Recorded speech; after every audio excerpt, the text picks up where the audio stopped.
नमस्कार दोस्तों। नागरिक ठिकाना के पहले फेसबुक लाइव जी। में आप सभी साथियों का स्वागत है।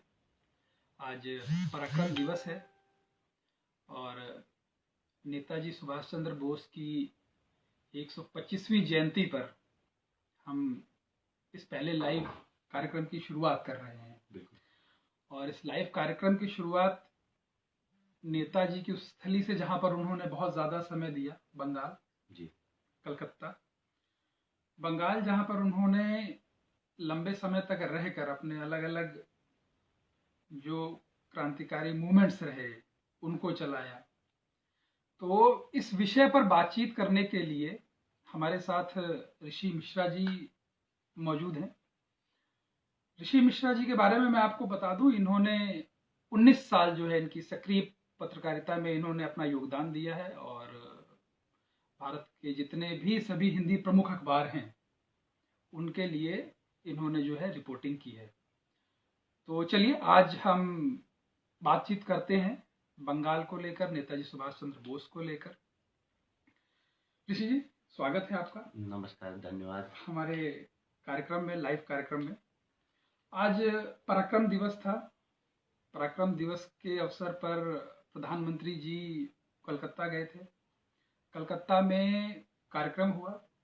उस लाइव कार्यक्रम में विक्टोरिया मेमोरियल में मुख्यमंत्री ममता बनर्जी भी शामिल हुई और ममता बनर्जी की स्पीच के दौरान वहां पर जय श्री राम के नारे लगे, जिसके बाद उन्होंने पब्लिक मंच से यह कह दिया कि यह एक सरकारी कार्यक्रम है, किसी पार्टी का कार्यक्रम नहीं है और इस तरीके के कार्यक्रम में बुलाकर अपमानित करना सही नहीं है।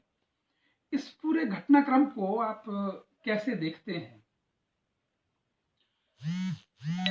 सबसे पहले तो सभी दर्शकों का मैं नमस्कार करना चाहूंगा। सभी का स्वागत है। ये हमारी पहली फेसबुक लाइव चर्चा है, इसमें मैं सबसे पहले अपने साथी मुलायम सिंह यादव जी का, इनका नाम मुलायम सिंह यादव है, ये जूनियर हैं उनसे बहुत और पत्रकारिता में युवा हैं और काफी जानकार हैं, तो इनका भी परिचय मैंने करा दिया आपसे। और जो मुद्दा है आज सुभाष जयंती, सुभाष चंद्र बोस की ये जयंती एक अलग मायने रख रही है इस वर्ष। मायने इस वर्ष इसलिए नहीं कि सुभाष चंद्र बोस से जुड़ा कोई 50वां वर्ष, 100वां वर्ष, इस तरह का कोई आयोजन नहीं है। ठीक है। आयोजन दरअसल ये है कि अब ये सुभाष चंद्र बोस जी की आखिरी जयंती है। विधानसभा चुनाव से, बंगाल के विधानसभा चुनाव से आखिरी जयंती है ये। इसके बाद में जब जयंती होगी अगली बार, तो वहां चुनाव संभवतः हो चुके होंगे या होने वाले होंगे, लेकिन ये एक बड़ी महत्वपूर्ण जयंती है वहां के चुनाव के लिए। तो काफी समय से मैं देख रहा था, पिछले काफी समय से, कि बंगाल की राजनीति में सुभाष चंद्र बोस की लेकर के जो ऑल इंडिया तृणमूल कांग्रेस और भारतीय जनता पार्टी के बीच वाद विवाद चल रहा था, तो उसकी परिणति आज इस कार्यक्रम में हुई। अब यहां दो चीजें आती हैं। पहली चीज तो यह कि ममता बनर्जी ने जो कहा वो सही था या गलत, तो इसमें दो बिंदुओं पे बात होनी चाहिए। पहली चीज है कि सैद्धांतिक रूप से क्या सही थी। सैद्धांतिक रूप से ममता बनर्जी पूरी तरह से सही थी। ये नारा वहां नहीं होना चाहिए था। बतौर नारा मैं ये बात कह रहा हूं, अगर इसके पीछे सियासी कोई पैंतरा था तो ममता बनर्जी एक मुख्यमंत्री के तौर पर एकदम सही थी अपनी जगह पर। उन्होंने ये टोका, सही करा। मगर अब बात वास्तविकता में जिस लिए ये पूरा खेल हुआ था उसकी करते हैं। ममता बनर्जी का ये पॉलिटिकल सेल्फ गोल है, जो मेरा मानना है। मेरा छोटा सा अनुभव ये कहता है कि ममता बनर्जी ने जय श्री राम जो बोला गया उसके ऊपर ये रिएक्शन दे दिया कि मुझे बेइज्जत किया जा रहा है, मेरी छवि खराब कर रहे हैं या मुझे बेइज्जती करने की कोशिश कर रहे हैं। तो एक सामान्य और एक नैरेटिव सेट होगा कि ममता बनर्जी जय श्री राम को अपनी बेइज्जती मानती है। ये नैरेटिव पूरे बंगाल में सेट किया जाएगा भारतीय जनता पार्टी की ओर से, और उसका परिणाम क्या होगा कि एक सामान्य बंगाली मानुष, उसके दिल में यह बात जाएगी कि ममता बनर्जी को जय श्री राम से चिढ़ है, जो कि ये पहले भी साबित हो चुका है। ममता बनर्जी इसको एक सियासी नारा मानती हैं और भारतीय जनता पार्टी इसको सीधे सीधे राष्ट्रीयता पंथ से जोड़ देती है।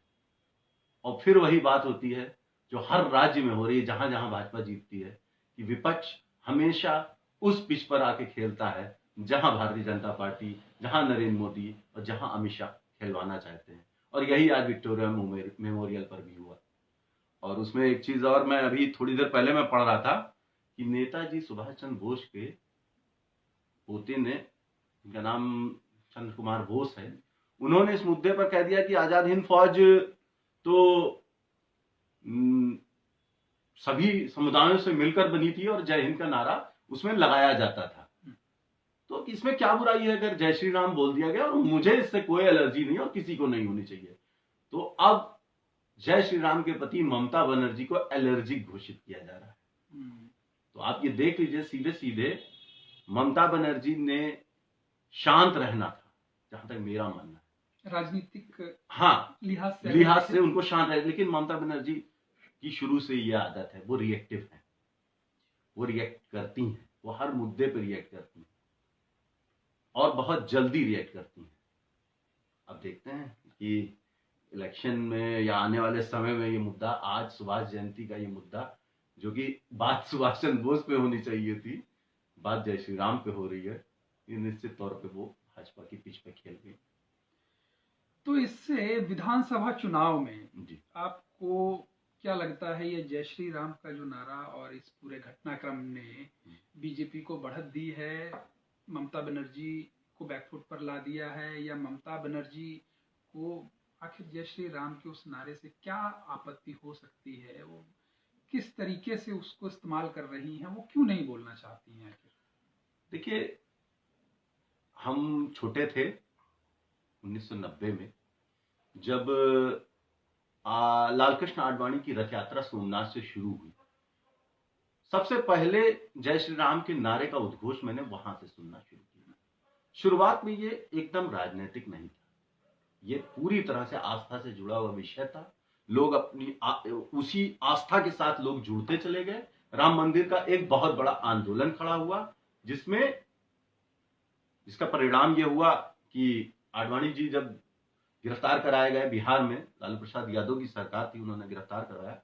उसके बाद में समर्थन वापस ले लिया, केंद्र में सरकार चली गई, राष्ट्रीय मोर्चा की सरकार थी, वो चली गई। और फिर 90 का पूरा आंदोलन हुआ, दंगे हुए, सब कुछ हुआ। और 91 में, जहां तक मुझे याद आ रहा है, 91 में कल्याण सिंह की बहुत पूर्ण बहुमत से, जिसको राम लहर कहते हैं, वो सरकार बनी। राम लहर की सरकार बनी। 92 में ढांचा ध्वंस हुआ और वो सरकार बर्खास्त कर दी गई। फिर चुनाव हुए और चुनाव होने के बाद में ये हुआ कि सपा बसपा एक समय मिल गए। तब कांशीराम का एक नारा आया कि मिले मुलायम कांशीराम, हवा में उड़ गए जय श्री राम। वहां से मुझे याद आता है कि जय श्री राम को एक राजनीतिक नारे का रूप दे दिया गया और उस पे भाजपा की स्टैंप लग गई। जय श्री राम, जो कि भगवान राम की जय है, वो अचानक भाजपा की स्टैंप वाला एक नारा हो गया और भाजपा उसको अपने साथ लेके चलती चली गई। यहां तक कि उनके सहयोगी शिवसेना के कार्यक्रमों में भी मैंने जय श्री राम बोलने पर लोगों को आपत्ति करते हुए देखा कि हमारा नारा जय भवानी जय शिवाजी है, जय श्री राम नहीं है। और ये बढ़ते बढ़ते बात अब बंगाल में यहां तक आ गई है कि जय श्री राम से घोर आपत्ति है और उस पर रिएक्शन है, प्रतिक्रिया है। और मुझे ये लगता है कि बंगाल के चुनाव में अब ये जय श्री राम बहुत दूर तक जाएगा। क्या ये जय श्री राम बनाम जो है बंगाल में ममता बनर्जी के दिए हुए नारे से बीच में कंपेयर किया जाएगा? आपको टोकूंगा कि आप ये बताइए, भाजपा के पास, भारतीय जनता पार्टी के पास केंद्र की योजनाओं के अलावा बंगाल में क्या है? वो क्या दिखा सकते हैं कि हमने बंगाल के लिए ये किया? लेकिन भाजपा पार्टी तो इस चीज को लेकर आरोप लगाती है ममता बनर्जी पर कि अभी हाल ही में कोविड वैक्सीन जो बंगाल में भेजी गई थी, उनको डोज भेजे गए थे, उसमें भी ममता बनर्जी ने अपने लेटर पर और उस तरीके से प्रचारित किया था कि ये हमारे द्वारा इस तरीके से क्लेम किया गया था कि तृणमूल कांग्रेस के द्वारा जो है लोगों को ये मदद पहुंचाई जा रही है। और अक्सर केंद्र ये जो आरोप लगाती है कि ममता बनर्जी एक तो केंद्र की योजनाओं को लागू नहीं होने देना चाहती है, इससे उन्हें डर है कि कहीं बीजेपी को अपर हैंड ना मिले। ये होता है जिस राज्य में केंद्र में की सरकार, केंद्र का सरकार का सत्ताधारी दल और राज्य का सत्ताधारी दल अगर विपक्ष हैं, दोनों एक दूसरे के प्रतिकूल हैं, तो ये चीज सामान्य है, ये होती है।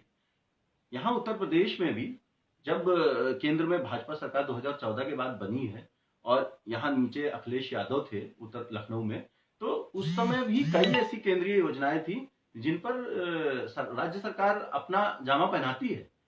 और वो क्या करेंगे, वो अधिकांश योजनाओं में केंद्र का 70% लग रहा है, राज्य का 30% लग रहा है, तो राज्य भी अपना हिस्सा लेना चाहता है। अब उदाहरण तौर पर लखनऊ का आउटर रिंग रोड है, आप आउटर रिंग रोड के नाम से उसको कम और किसान पथ के नाम से ज्यादा जानते हैं, जबकि किसान पथ, मैं ये अपने दर्शकों की जानकारी के लिए बता दूं कि लखनऊ का जो किसान पथ है वो कुल 104 किलोमीटर के आउटर रिंग रोड का केवल 10 किलोमीटर हिस्सा है, जो अखिलेश यादव के समय में राज्य सरकार को जो खर्च करना था वो राज्य सरकार ने इस 10 किलोमीटर पर इकट्ठा खर्च किया, इसलिए इसका नाम अखिलेश ने किसान पथ रख दिया था और वही किसान पथ आज मशहूर है।